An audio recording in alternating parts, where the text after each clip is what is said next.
तो जैसा देखते हैं अभी तक हमने पढ़ा भारत का अक्षांशीय विस्तार, भारत का देशांतरी विस्तार और भारत की स्थलीय सीमा की लंबाई, भारत की तट सीमा की लंबाई। अब हम आज पढ़ने जा रहे हैं कर्क रेखा और देशांतर और भारत की मानक समय रेखा। यानी कर्क रेखा कैसी रेखा है? कर्क रेखा एक अक्षांश रेखा है जो भारत के लगभग मध्य से होकर गुजरती है। कर्क रेखा का मान है 23.5 डिग्री उत्तरी अक्षांश रेखा। आप देख सकते हैं कि 23.5 डिग्री उत्तरी अक्षांश रेखा को कर्क रेखा कहते हैं। कर्क रेखा कैसी रेखा है? कर्क रेखा एक अक्षांश रेखा है। कर्क रेखा भारत के कुल 8 राज्यों से होकर गुजरती है। कितने राज्यों से होकर गुजरती है? भारत के कुल 8 राज्यों से होकर गुजरती है।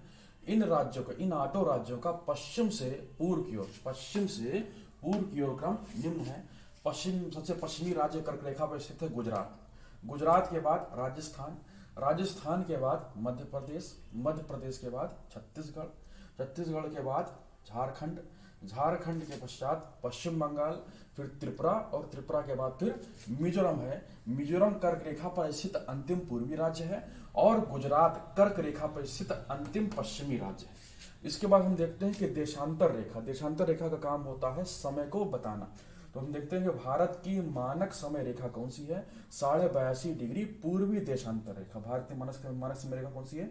82.5 डिग्री पूर्वी देशांतर रेखा। यह रेखा प्रयागराज के नैनी से होकर गुजरती। 82.5 डिग्री पूर्वी देशांतर रेखा जो भारत की मानक समय रेखा है, प्रयागराज के नैनी नामक स्थान से होकर गुजरती है। यह 82.5 डिग्री पूर्वी देशांतर रेखा भारत के कुल 5 राज्यों से होकर गुजर रही है। ये 5 राज्य निम्न है। पहला राज्य है उत्तर प्रदेश के बाद फिर मध्य प्रदेश के पश्चात फिर छत्तीसगढ़, ओडिशा और आंध्र प्रदेश। इन राज्यों से कौन सी रेखा गुजर रही? भारत की मानक समय रेखा कौन सी रेखा? 82.5 डिग्री पूर्वी देशांतर रेखा।